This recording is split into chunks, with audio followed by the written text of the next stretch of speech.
Hello everyone, this is Eric Taylor. Thanks for checking out this video. I'm coming at you from right outside of San Francisco in Stockton, California. The reason I have this video, that I put this video together, is for you.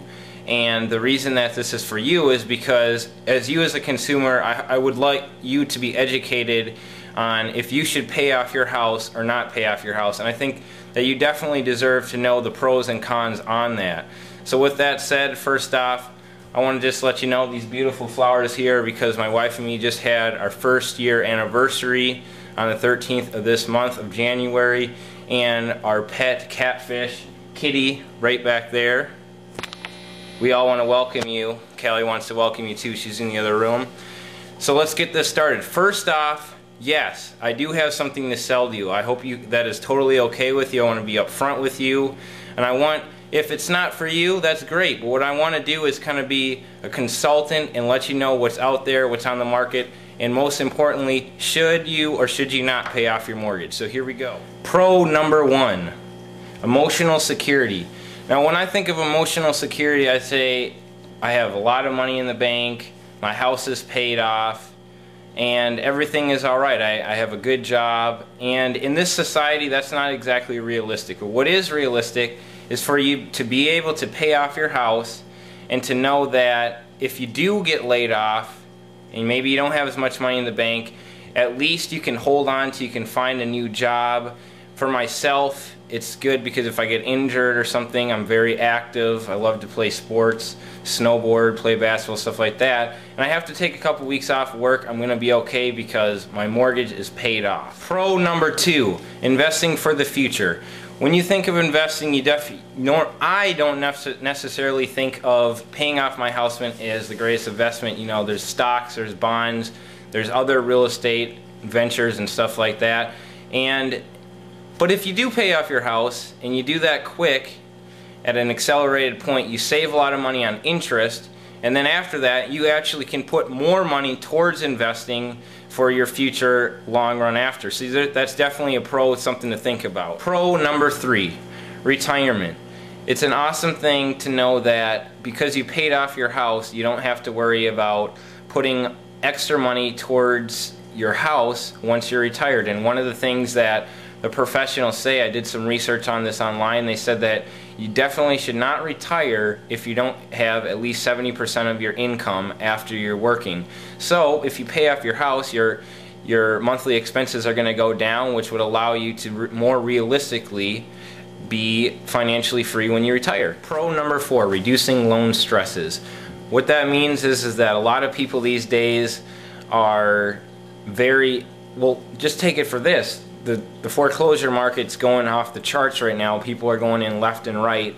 Where I live is actually one of the biggest places foreclosures to be happening right now because I live very close to the Bay Area. As you know, a couple years ago, the houses were going straight up, up, up, up and away, and now they're starting to come back and correct, and everything is going right back down, and it's a very scary time for people, and that is a reason why if they would have been just, you know, putting that money, just keeping equity in their house and having a long-term investment, now all these people are going into foreclosure, they're losing their houses, and a lot of people are teetering on the fact that they could lose their house, they're scared about job security and everything like that. So basically it's just reducing the loan stress is what you got to think about here. It's definitely a pro if you're paying off your mortgage. Alright, you've heard the pros, now let's check out the cons.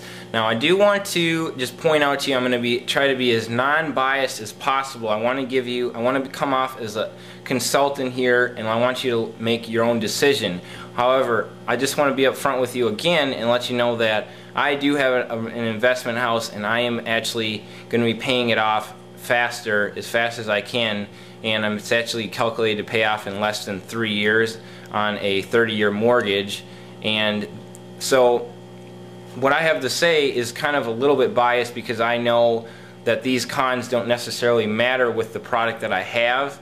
But even if you weren't going to check this product out, I want this video to be very, you know, informational for you in your decision you make without having this product or not having this product. So with that said, let's just dig into the first one. Con number one, missing investment opportunities. Obviously, if you're going to put extra money towards your mortgage, maybe all your discretionary money towards your mortgage to pay it off faster, you're not going to be able to say, oh, I have some money saved up, I have it in the bank, and I would like to buy another house. This is a great deal. Or you got an awesome tip on maybe doing some investing in stocks or bonds, and you say, hey, I have some extra money, I want to put it towards that. Well, I happen to know of how you can actually have tons of money for yourself to use, just like you're writing a check to yourself, and it's going to work the same way as if you had tons of money in the bank, and in the process you could be earning money on your investments while paying off your house at an accelerated speed. And I know that's going to be, it's exciting for me, that's why I'm doing this. So check it out. Here comes con number 2. Most of you guys out there already know that if you have a house, you get tax benefits with that, and if you're paying your mortgage off at an accelerated amount of time, that you're going to be losing those tax benefits because your interest that you pay on a yearly basis is going to be going down. So, and that's where you get the tax benefits, is on the interest that you lose. So this is how I like to look at this. I've always been an athlete and I've never liked to lose, but in this scenario I would actually rather lose that tax savings. Let's say you spent $100,000 in interest on your house.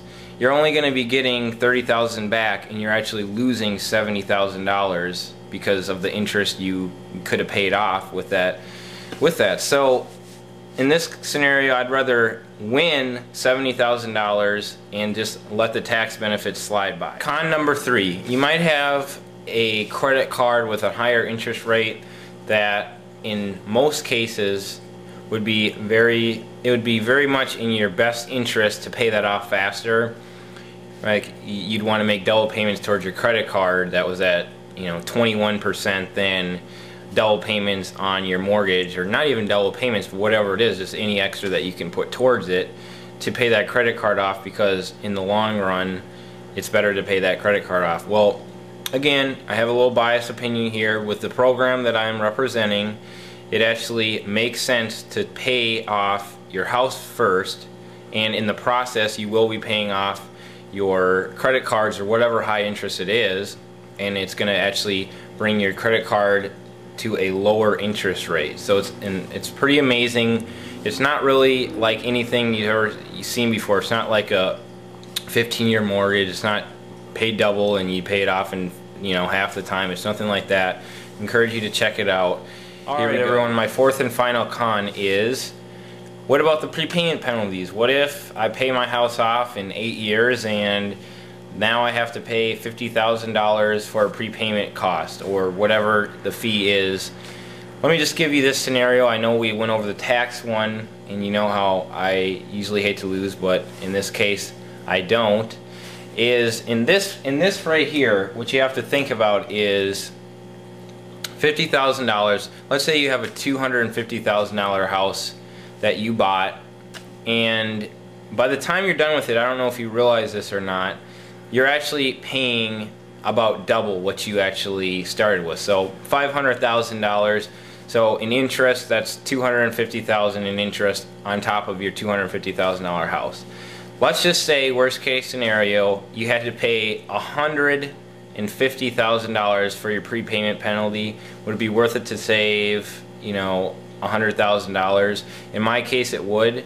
And that's worst case scenario. I mean, obviously it's not going to be $150,000 or anywhere near that, but that's just how I look at it, and that's just what I've done. Do your due diligence, check out my website, and I hope you take the time to check out what I have and just see why I'm so excited. With that said, thanks for stopping by, and hope you come back. This is Eric Taylor, and I look forward to seeing you in another video. Bye-bye.